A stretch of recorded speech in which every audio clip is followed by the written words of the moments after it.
After some time, Melvil Dewey reported to the authorities that that spiral staircase was missing and his assistants were unable to come into the building. Then they were in a great fix. Are they to put up another spiral case and wait for a week or 10 days without work in the library?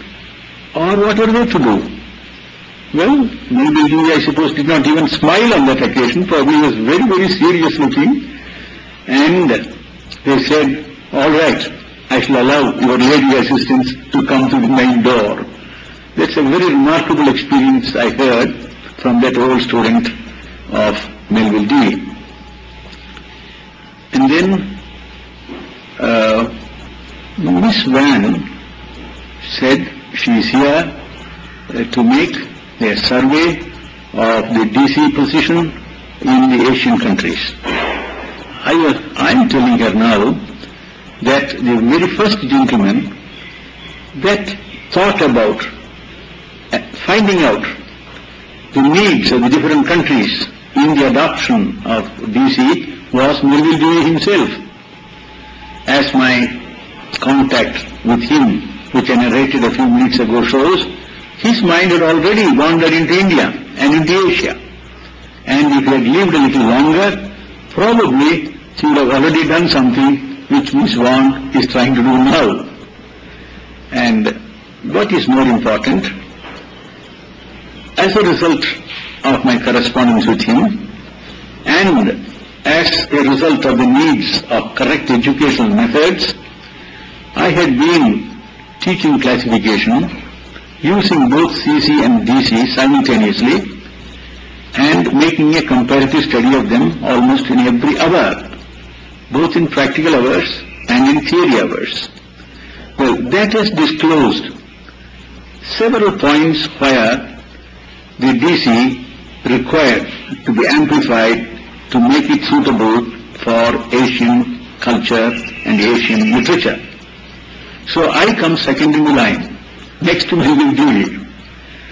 And then there was the Indian Library Association's conference in 1944 in Jaipur, when some of the friends wanted to work out a schedule for some of the Indian classics for the DC.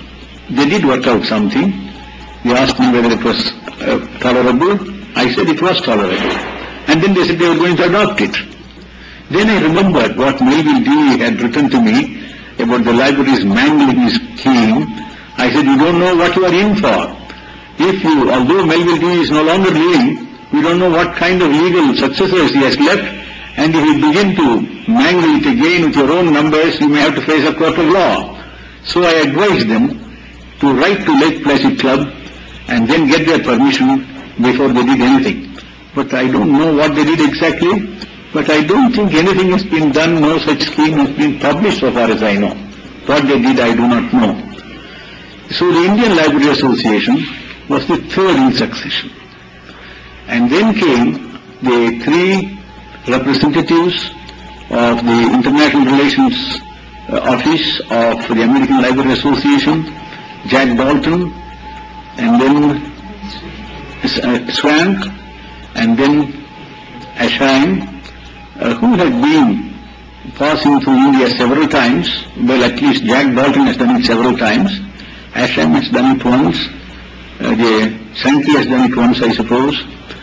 They should have felt the need for doing something. Now, therefore, it may be a very thin link in the succession.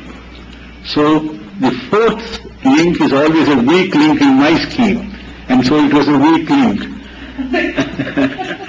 And then comes the fifth link in the form of Miss Van. And you know, in my scheme, 5 represents energy, 5 represents beauty, 5 represents the ladies. And it's a very wonderful coincidence that my mnemonics should work so well. And if my mnemonics mean anything at all, it means a lot for me, as some of my friends know. Her mission is going to be a great success.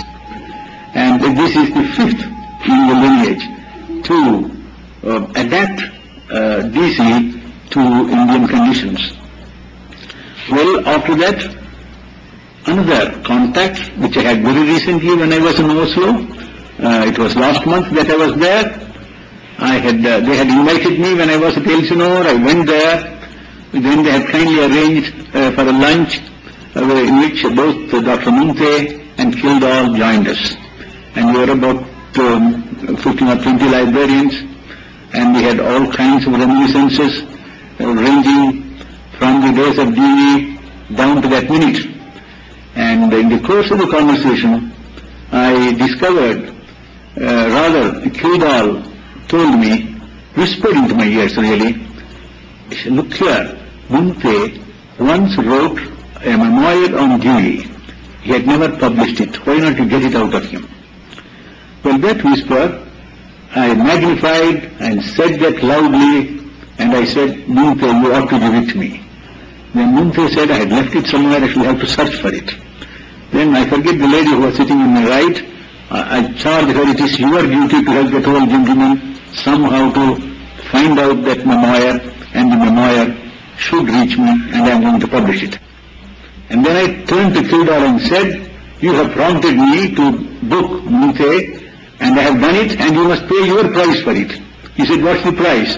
The price is that you must write out some reminiscences of Melvil Dewey so that I can back Munthe's article with this first-hand reminiscence. I am expecting them any moment. The only cause of delay is perhaps in the bargain I have to give them something in return, an article, and I hope to do that. I wanted to do it before I go to Rutgers. Whether I do it now or after I come back, I don't know. But I am sure to get that Munthe's article. Munthe is a very respected man of our profession. He was the president of IFLA for several years, and a very generous and fine gentleman. And whatever he says, I have got great respect for his words. I am sure he was not a student of Melvil Dewey, but he was a great admirer of Melvil Dewey, as I am. And I do hope that something very useful will come out of that memoir, which I hope to get.